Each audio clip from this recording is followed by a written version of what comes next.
Ken, how you doing today, brother? Doing great on Friday afternoon here in Philadelphia. Where are we located right now? 4th and South Street. Why'd you end up going with that location? I didn't end up doing it, my dad. He opened up this place in 1976 with his business partner, and we've been here ever since. Well, at least until July 29th. What happened July 29th? We had an electrical fire. It caught in the morning on that Friday morning.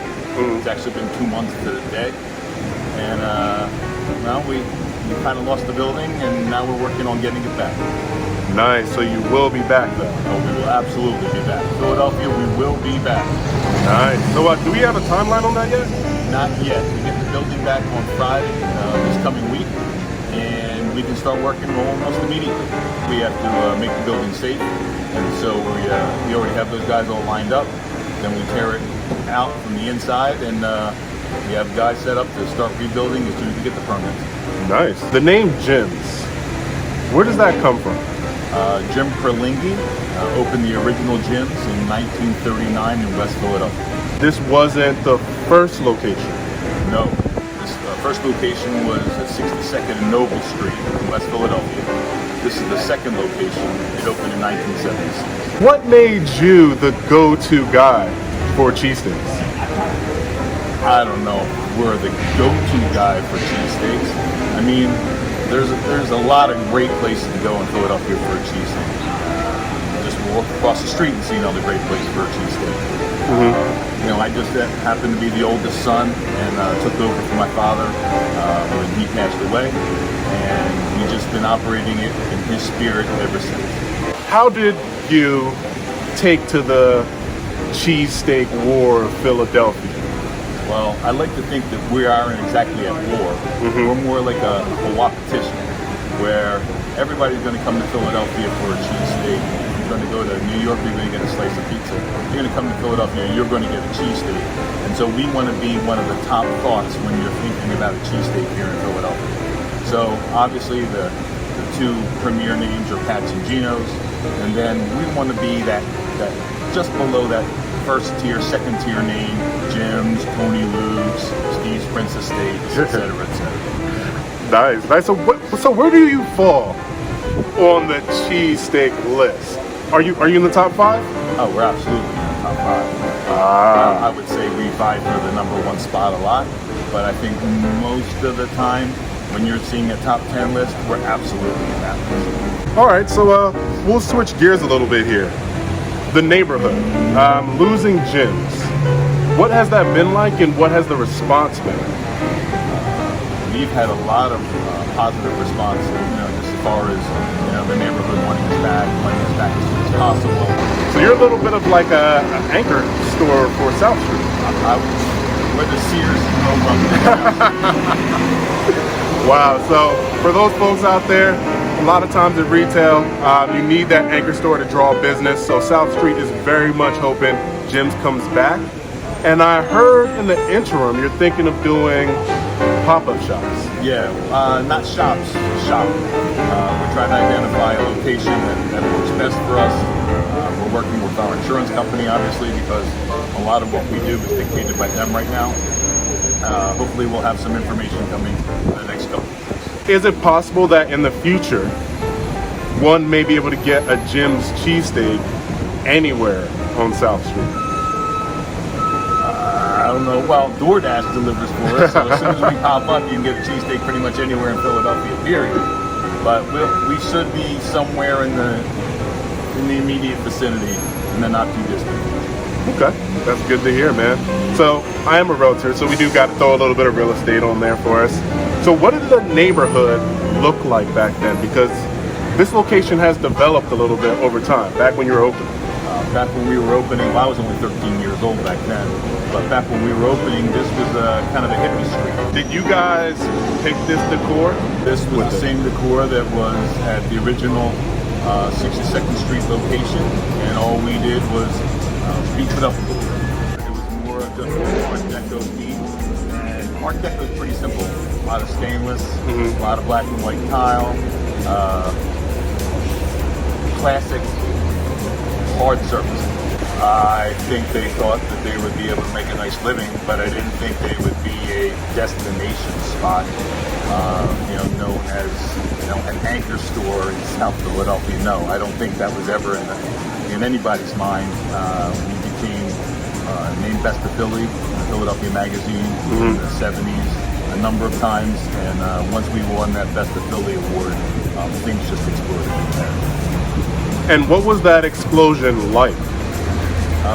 It was like drinking out of a straw one day and having the whole cupboard over your head the next. Philadelphia Magazine was in every household in Philadelphia at the time.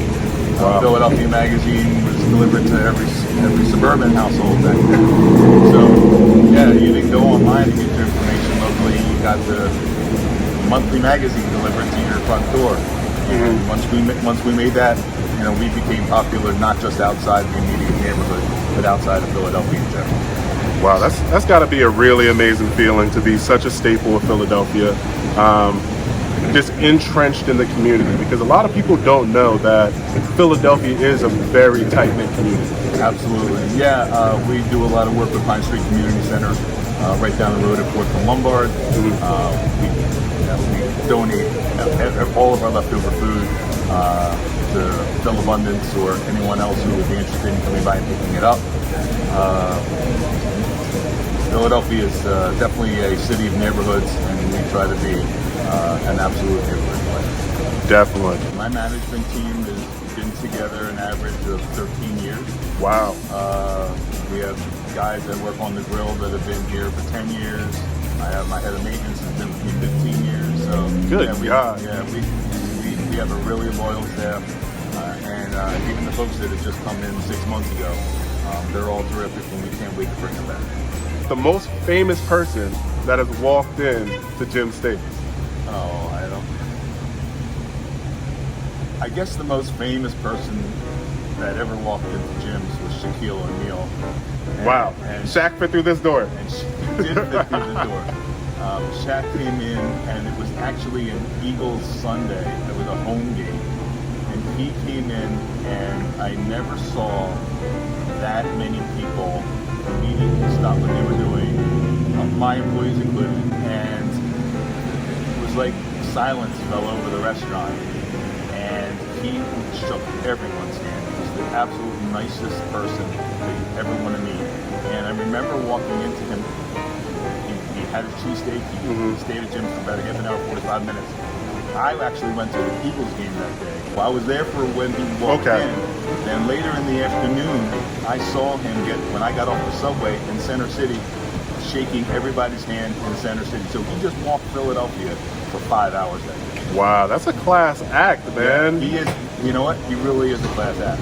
So I guess that means once Jim reopens, you're gonna have all these people come back out so we can get these pictures on the wall. We're gonna get a whole new set of pictures put on the wall. Hey, Shaq, if you're watching this, make sure you bring your butt back out here. Jim's needs another picture. Absolutely. What would you say about the show? Oh, it's a great show. Very comfortable, great interaction, and you got a much deeper voice than I do, and that's rare to say. It was great speaking with you, Ken, and Nice speaking to you too. hopefully we can do some follow-up one day. That sounds great. Maybe when we open. Hey, definitely when you open. All right, I got you. I think we're good. We are out. That works. Yeah, that works.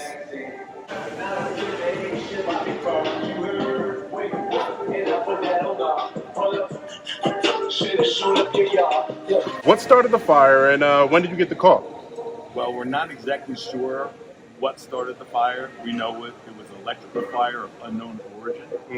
I got the call at 8 o'clock that morning that something wasn't working right.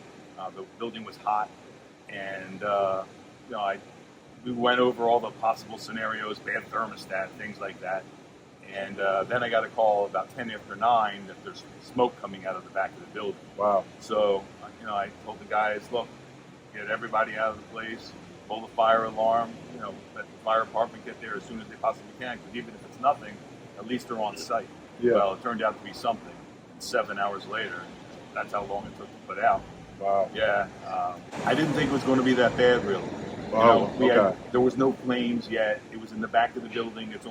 That's only one story back there. I figured they would, make a hole in the roof, put the fire out, and we might be closed for a couple months, but not, 2 months before I even get back to my building. Once I showed up and I saw the flames, bursting through the lower roof and climbing the inside of the walls of the front building, yeah, my heart kind of sunk. You gotta appreciate every day because you never know when things can make a turn. You never know when things are going to make a turn. And it wasn't like we haven't serviced this building. We upgraded every electrical component that we possibly could. When you get a fire of unknown origin, an electrical fire of unknown origin in a turn of the century building, yeah, and not this past century, the century before that. Wow. So yeah, it's absolutely life changing. You can prepare all you want, but when fate wants to, spin the top in the other direction, you just got to kind of go with it. And you're tuned into the Down Money Show.